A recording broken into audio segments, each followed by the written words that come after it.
Hey, today I want to talk to you about shepherding groups and home visits. So in Timothy Whitmer's book, The Shepherd Leader, he talks about splitting the congregation up into shepherding groups. So every single person in the congregation, every family and individual has an elder who is reaching out to them, caring for them, personally responsible for the spiritual care. Obviously, the full eldership is in the ones who are responsible.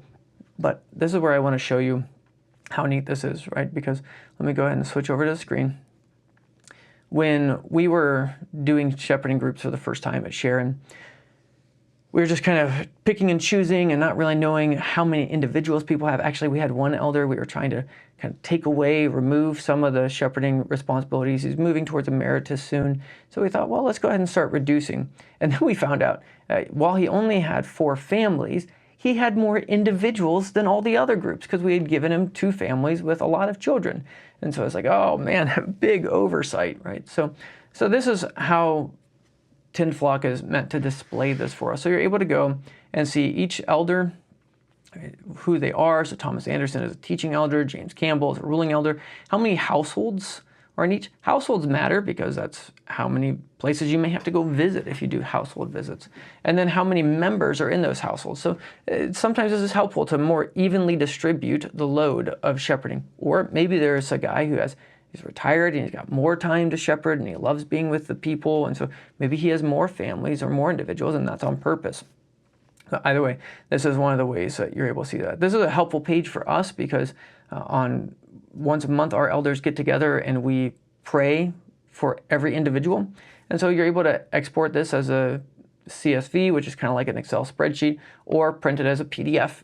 And so this is one of those ways that it's able to go out, it goes live, we have it in our hands, durable, so when we pray, we go through each and every person once a month. That's we used to do that as part of our elders meeting. It's taking a little bit too much time there, so now we have just a separate elders prayer time. And that's one of the things we use this for, is we keep track of our shepherding groups. Now, where this comes in helpful is Timothy Whitmer also talks about home visits, right? Whether they're phone calls or they're actually going to people's homes, our elders try to go to every single household at least once a year.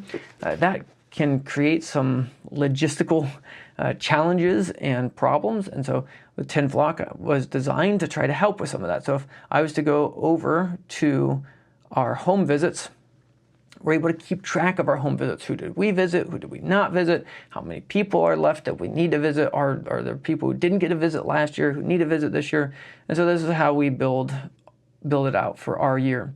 So if you were to want to look at, okay, how do I actually even get to everybody's house? Well, you have 2 different ways in TendFlock to figure that out. The first way is by a map view. So we have a map here and we're able to say, okay, so we want to go on shepherding visits. Let's say it's going to be the 25th. Okay, so I have the 25th and we're going to depart from the church, and then which elders are going to go, and then where's going to be what time do we want to arrive at the very first shepherding visit we do. So let's say we want shepherding visits going to be at 9:30 a.m.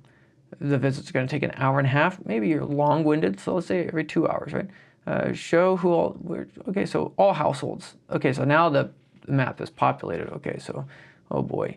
And then let's go ahead and say member households. So again, in our context, we give preference for shepherding to people who have become communicant members. So covenant households get first priority. We try to make it to the other households if we can, but we may not be able to, but we've covenanted with the people in our membership to do that. So that's how our session works. That's how our elders work. And so the second elder here is going to be James Campbell, and no deacon's going to go on these visits. So some churches like to include deacons, some don't, right? So now I'm able to say, okay, you know what, we're going to leave from the church. The church is down here, and we're going to go to the outskirts of town here. So we want to go to the Long's house first. So here's the map, and so it's going to start at the church, and we're going to head up north. And as we head up north, okay, so there's that household. Are there any other households in the area? So I might be able to say, okay, well, oh, Neil. Okay, so yeah, we can get a hold of Neil and see if he's available. If he's available, we'll put him on the stop there. And notice 11:42. So here it's automatically saying how much time it's going to take between the 2 houses. And so it's a 12-minute drive between those. Okay, well, we've called a whole bunch of other people and we haven't heard back from them yet, but there's a real big shepherding crisis on the other side of town. And so we need to get all the way over here to Upton. And so that's our last stop for the day. Each of these are going to take about 2 hours. And so we're going to leave the church at 9:05. That's when we need to leave to get to our first stop up here to Mr. Long's house. And then we should be done by 4:22. So that's about 7 hours worth of shepherding visits and driving. And so we'll get home, about that time. So that's how, if you were to do it by the map. So, but if maybe you have the map in your brain, you're able to tell who's who and where, then you're able to do it with just the planning grid. And so this will also list, just Thomas's households, and we're going to say all households, right? So here's all of Thomas's shepherding group. We're going to depart from the church, or you can have a custom address there if you wanted to put a custom address to start with. We're just going to start from the church, and it's going to be Thomas's house, and second elder is going to be Robert Edwards. And so we're going to have the Elias family, and then the Grant family, and then after the Grant family, we're going to drive to the Irwin family. And so that's what our route would look like for that day. So that would be today. We don't want it to be today. It's going to be the 25th. Okay. So once all that was done, I could actually save this as a draft or confirm and create visits. And so see, this is how shepherding groups and home visits work together. And again, this is specifically Timothy Whitmer's book. So the point is trying to be with people, trying to get into their homes and ask them, how are they doing with their Bible reading? How are they doing with their prayer life?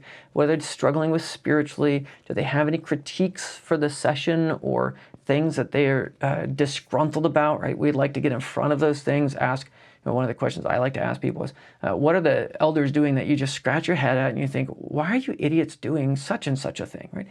I'd rather get in front of those problems and give people the opportunity to say, I've been worried about how you guys have been handling this or doing that. And it opens up wide so many different places. Sometimes it's just hearing stories. Sometimes it's just playing with kids, right? There's many times that it seems like we're playing with 3 or 4 kids, and then they leave for a period of time, and then we're talking with mom and dad, and it turns into sometimes a little bit of marriage counseling or something. But the point being is that going to people's homes, caring for, praying with, trying to love on people as best we can. And so that's what shepherding groups are for, and that's what the home visits are for, and that's how these two are woven together and dovetailed. So I hope this is helpful to you, and I will see you next time.